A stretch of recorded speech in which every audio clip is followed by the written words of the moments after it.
지금 시간은 오후 5시 30분이 살짝 넘어간 시간인데요.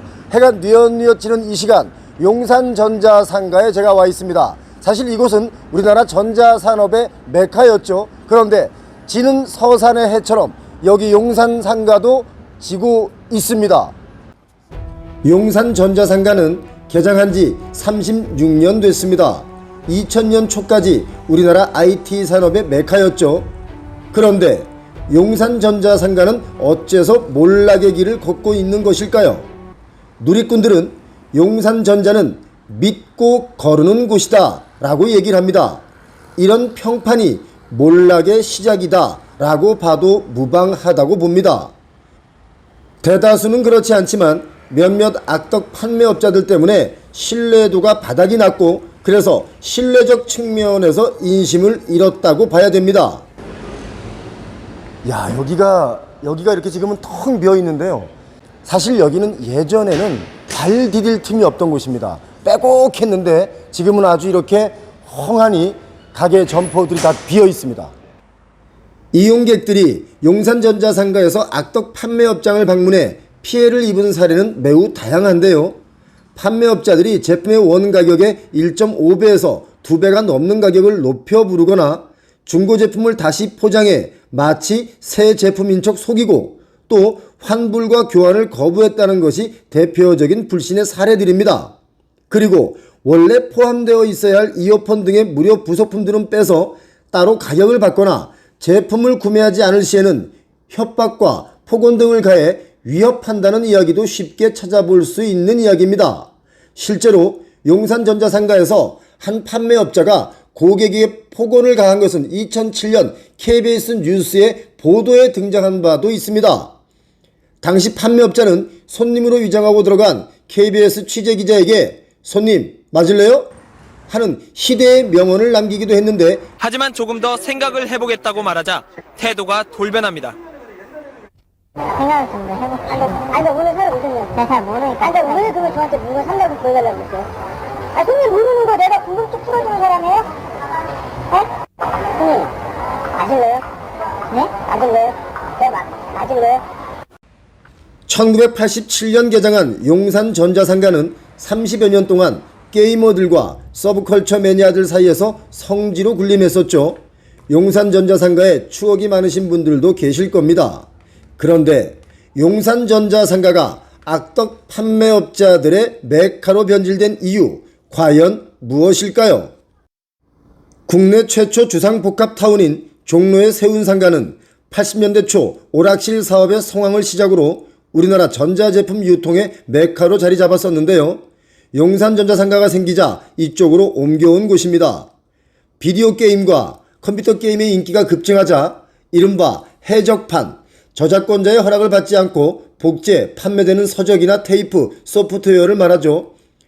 게임의 판매가 급증하면서 많은 업자들이 불법으로 소프트웨어를 들여왔습니다. 그런데 이 과정에서 몇몇 판매업자들은 조직폭력배들과 연계된 사업을 벌이며 강매로 팔고 안 사면 위협하는 등 불법 행위까지 버젓이 판을 쳤죠.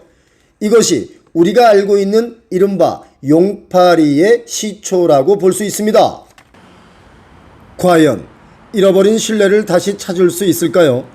신뢰라는 것은 한 번 깨지면 다시 얻기란 너무 힘든 일입니다.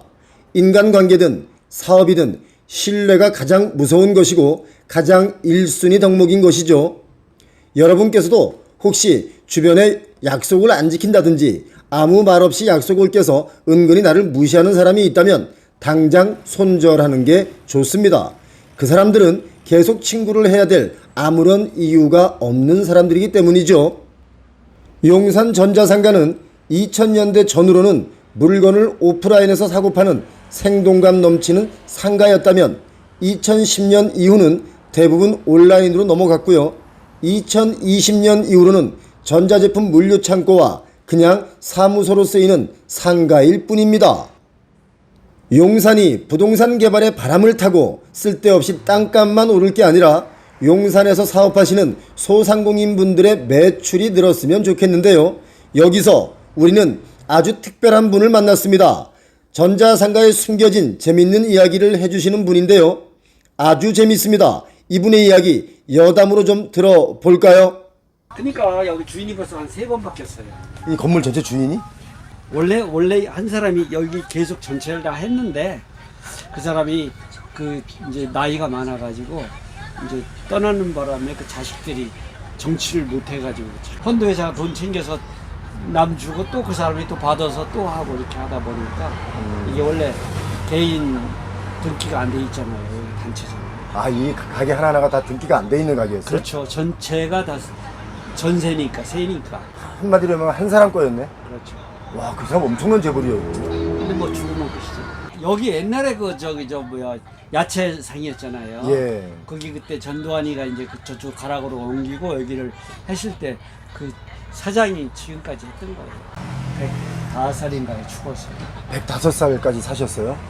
여기 전체가 이 보로코대에 있는 건물 전체가 그 사람 건데 근데 잘 못한 게 자식을 잘 못 뒀어. 3배에 3배. 에? 3배? 부인이 셋이었다는 거. 3배에서 자식들이 한 10명인가 낳았다고. 전부 다 이제 외국가에 있고 이쪽에 수업을 시킨 애가 하나도 없어요. 아, 그래서 이쪽에 다 알지를 못하시는구나. 그러니까 해외 유학 보내는 게 꼭 능사는 아니야, 아, 그죠? 당연하죠. 저쪽 건물도 지금 철거하려다가 저것도 지금 못해요, 지금 현재. 왜 허가가 안 난 겁니까? 아, 그게 원래 여기 상업지역이잖아요. 6군데가 있는데 6군데 같은 상가에서 오케이 돼야지만이 여기가 상업지역을 만질 수가 없는 거예요. 아, 그럼 6개 지역의 그 주인들이 다 다른 거죠, 지금? 그렇죠. 그래서 안 되는 거죠? 6개 지역의 지분이 한두 명이 거의 50% 이상을 허가를 내주게 되면 용도 변경을 해서 허가를 내주면 이제 이 사람들의 특혜를 줬다는 민원이 들어간다고. 지금 여기는 6층 이상 못 지어요. 원래요? 예. 그럼 저 재건축하려는 저쪽에 있는 건물도 그것도 지으면 6층밖에 안 돼요. 지금. 왜요? 아니 그 자체가 될 수가 없어요. 이 비싼 땅에? 땅이 없잖아요. 네. 집을 지으려면은 주차장도 있어야 될 거고 뭐 모든 거가 다 돼야 되잖아.